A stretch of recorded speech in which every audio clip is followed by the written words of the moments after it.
లోపలికి పోవచ్చు అక్కడ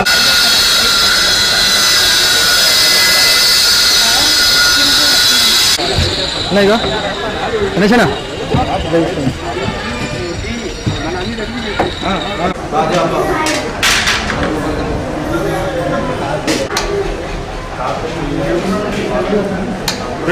పెట్రోల్ జరగండి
ప్రారంభమై మన యొక్క హనుమకొండ నగరానికి 18 వరంగల్ పశ్చిమ నియోజకవర్గానికి చేరుకున్నటువంటి యొక్క కార్యక్రమానికి శాసనసభ్యులే ఆర్మూరు శాసనసభ్యులే శ్రీ పైడి రాజేష్ రెడ్డి గారు, అదేవిధంగా భారతీయ జనతా పార్టీ రాష్ట్ర ప్రధాన కార్యదర్శి గుజ్జల ప్రేమేందర్ రెడ్డి గారు,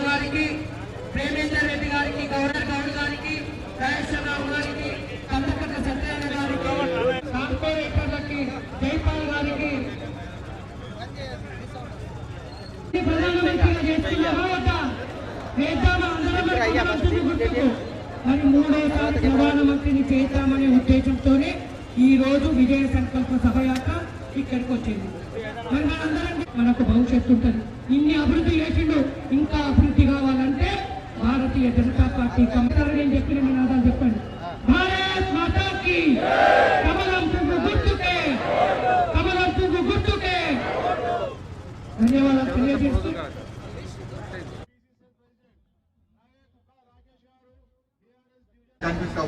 అంతకుముందు ఈ గౌరవం లేకుంటే భారతదేశం ఈ గౌరవం లేకుంటే మరి ఏమైనా ఈ సమోసా ఫ్రీ లేకుండా పైసలకైనా ఇప్పుడు సమోసాలు ఎందుకు బయటికి పో, అందరు నిధుకుంటారు రాజకీయ నువ్వు ఫ్రీ ఇచ్చినట్టుంటావు. ఈ మరి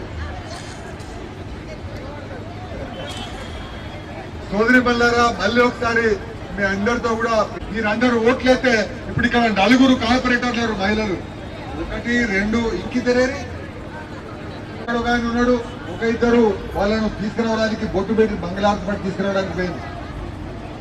అంటే మీరు ఓట్లయితే వీళ్ళు గెలిచారు, వీళ్ళు వాళ్ళలో తిరుగుతూ ఉన్నారు. మీ మంచి చెడ్డల కొంచెం చాలా శ్రీనివాస్ రెడ్డి గారు, యాత్ర ప్రముఖ వారిని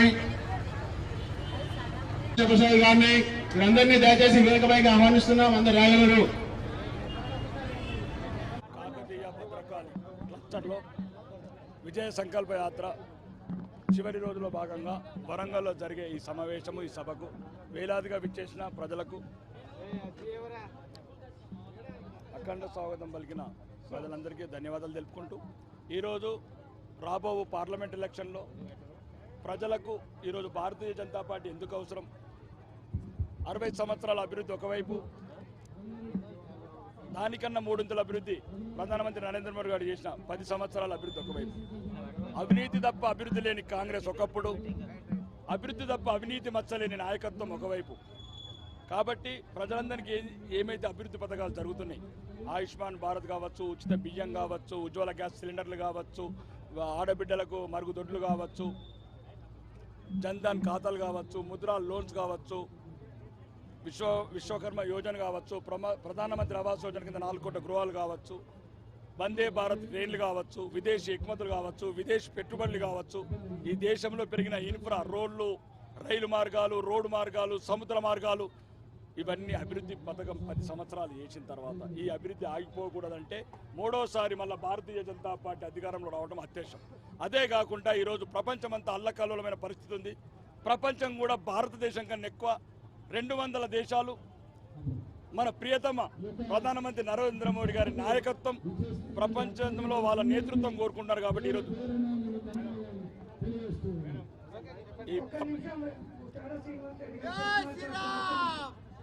ఈ ప్రపంచ భద్రత కావచ్చు, ఈ ప్రపంచంలో ఉన్న అపోహలు, ఈ రష్యా ఉక్రెయిన్ లాంటి యుద్ధ వాతావరణము తొలగిపోవాలా, చైనా, మనీలా లాంటి, థాయిలాండ్ లాంటి, తైవాన్ లాంటి ఈ యుద్ధ వాతావరణం తగ్గాలంటే ఈరోజు భారతదేశానికే కాదు, ఈరోజు నరేంద్ర మోడీ గారి నాయకత్వం ప్రపంచానికి చాలా అవసరం ఉంది. లేకపోతే ప్రపంచం వల్ల అల్లకాలమై 3వ ప్రపంచ యుద్ధం జరగడానికి అవకాశాలున్నాయి. ఇక్కడున్న ప్రజలు వరంగల్, ముఖ్యంగా తెలంగాణ రాష్ట్ర ప్రభుత్వంలో ఇప్పుడు మేము 119 నియోజకవర్గాలు తిరిగాము. ప్రతి చోట ప్రజల నుంచి ఒక రకమైన స్పందన వస్తుంది. ఈ మాయదారి మాటల మరాఠీ అనుముల రేవంత్ రెడ్డి గారిని మోసపూరిత మాటలతోని మేము మోసపోయామన్నా. ఎందుకంటే ఆల్రెడీ ఉన్న బస్సులలోనే బస్సులు ఎక్కిస్తున్నాడు, ఒక కొత్త బస్సు ఉన్నది లేదు. ఇంతకుముందు కంప్లీట్ అయిన కొన్ని ఉద్యోగాలు తప్ప ఈ ఉచిత విద్యుత్ అనే ఒక చిన్న పథకాలతోని ఏదైతే ముఖ్యంగా రైతులకు, కోట్లాది రైతులకు 40,000 కోట్ల 2 లక్షల రుణమాఫీ డిసెంబర్ 9 నాడు సంతకం పెడతాన్నాడు ఈ అనుముల రేవంత్ రెడ్డి గారు. ఇప్పటి వరకు చెక్కు దొరుకుతలేదు, పెన్ను దొరుకుతలేదు.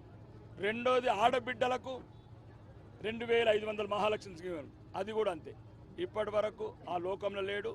ఆ కాళేశ్వరం అని పట్టుకున్నారు కాంగ్రెస్ ఓడు, బీఆర్ఎస్ ఓడు. పోయినప్పుడల్లా చెక్ చేస్తారు, ఆ కాంట్రాక్టర్ని బెదిరిస్తారు. 8 సూట్ కేసులు వేయగానే మళ్ళీ ఢిల్లీకి వెళ్ళిపోతాయి ఆ సూట్ కేసులు. మళ్ళొక్క పర్యటన చేస్తారు, అవి ఢిల్లీలో ఒప్పుకోకపోతే అది ఇష్టం, మేమరా తక్కువ తెచ్చినామంటే మళ్ళొక్కసారి కాళేశ్వరం పర్యటన అంటారు. దయచేసి మిత్రుల పత్రికా విలేకరు కూడా చూడండి, తెలంగాణ ప్రజానికం చూడాలి. కాళేశ్వరం అది ఈశ్వరం లేదు, శనీశ్వరం తెలంగాణ పాలిట. అది ముందే ప్రపంచమంతా ఒప్పుకొని ఒక ఓనామాలు తెలియని ఒక ఏమంటారో అతని మాజీ ముఖ్యమంత్రి నాలాంటి కూడా ఇబ్బంది ఉన్నది. తెలంగాణ ప్రజలని, భవిష్యత్ తరాలను తాకట్టు పెట్టి సుమారు 1,00,000 కోట్ల అప్పు తీసుకొచ్చి ఈరోజు ఎటు కాకుండా చేసిండు. అది 40,000 కోట్లతో కావాల్సిన ప్రాజెక్ట్ని 1,27,000 కోట్లకు తీసుకెళ్లి అవినీతి, ఆ మెగా గ్రూపులు, కాంట్రాక్టర్ గ్రూపులు అన్నీ వేసి ఈరోజు అవినీతి ప్రాజెక్టు చేశాడు. ఈరోజు తెలంగాణ ప్రజల పాలిట గుదిబండం. ఇప్పుడు దాన్ని ఆసరా చేసుకొని ఇప్పుడున్న ప్రస్తుత ముఖ్యమంత్రి కాంగ్రెస్ ప్రభుత్వం ఉత్తమ్ కుమార్ రెడ్డి గారు ఓపెన్గా చెప్పాడు, ఈ ప్రాజెక్ట్ 100% ఫెయిల్యూర్ అని చెప్పిండు. కాంట్రాక్టర్ని పిలిపించాడు, వాళ్ళు కూడా ఒప్పుకున్నారు. ఇలాంటి మాదేం తప్పులేదు, ఆయన పెద్ద ఫామ్ హౌస్లో కూర్చుంటే ఏదో చెప్పాడు, ఆ పేపర్ ఇస్తే మేము కట్టినామని. కాబట్టి ఈ కాళేశ్వరం ప్రాజెక్టులో ఎవరెవరైతే భాగస్వాములు ఉన్నారు, తెలంగాణ ప్రజల భవిష్యత్తును నాశనం చేశారు. అవి ముందు అందరిని అరెస్ట్ చేసి, లేదా సిబిఐ ఎంక్వైరీకి ముందు ఆదేశించి ఇమ్మీడియట్ వాళ్ళని అరెస్ట్ చేసి పేద ప్రజల, తెలంగాణ ప్రజల ఏదైతే కోల్పోయిన డబ్బు ఉందో దాన్ని రికవరీ చేయాలని భారతీయ జనతా పార్టీ డిమాండ్ చేస్తుంది.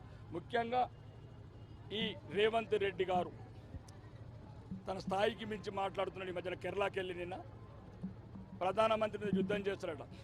ఆఖరికి పవర్ ఉంటుండొచ్చు కానీ సైజు కూడా ఉండాలా. ప్రధానమంత్రి మీద ప్రపంచమే గడగడేటప్పుడు రేవంత్ రెడ్డి గారు మీరు కొద్దిగా అద్దులు కోల్పోతున్నారు. 3 నాళ్ళ ముచ్చట, తుమ్మితే ఊడిపోయే ప్రభుత్వం. ఇప్పుడే మీ దాంట్లో 6 వర్గాలు ఉన్నాయి. ఈ ఇంకా ఎలక్షన్ల వరకు కలిసి ఉంటారో ఉండరో, అట్లాంటి కొద్దిగా మాటలు తగ్గించుకో, నీ స్థాయికి తగ్గ మాటలు మాట్లాడు. ఎందుకంటే ఒక ప్రధానమంత్రి మీద యుద్ధం చేసేంత స్థాయి నీకు లేదు. ఆ స్థాయి చేసేలో ఇద్దరు ఇళ్లలో కూర్చున్నారు, రాహుల్ ఖాన్ గారు సోనియా గాంధీ గారు ఇళ్లలో కూర్చున్నారు. నీతో కాదంతో అయ్యే పని లేదు. ఇప్పుడు ఈ దేశం సుభిక్షంగా ఉండాలా, పేద ప్రజలు అభివృద్ధి చెందాలా, ఈ భారతదేశం భద్రతగా బాంబులు లేకుండా, ఉగ్రవాదులు లేకుండా, తీవ్రవాదులు లేకుండా పక్క దేశాలు కూడా గజగజ వనకాలంటే ఈరోజు ప్రపంచమంతా నరేంద్ర మోడీ గారి నాయకత్వం కోరుకుంటుంది. అదే విషయం ప్రజలకు చెప్పాం. మళ్ళీ ఒక్కసారి నరేంద్ర మోడీ నాయకత్వం రావాలని కోరుకుంటున్నారు ప్రజలు.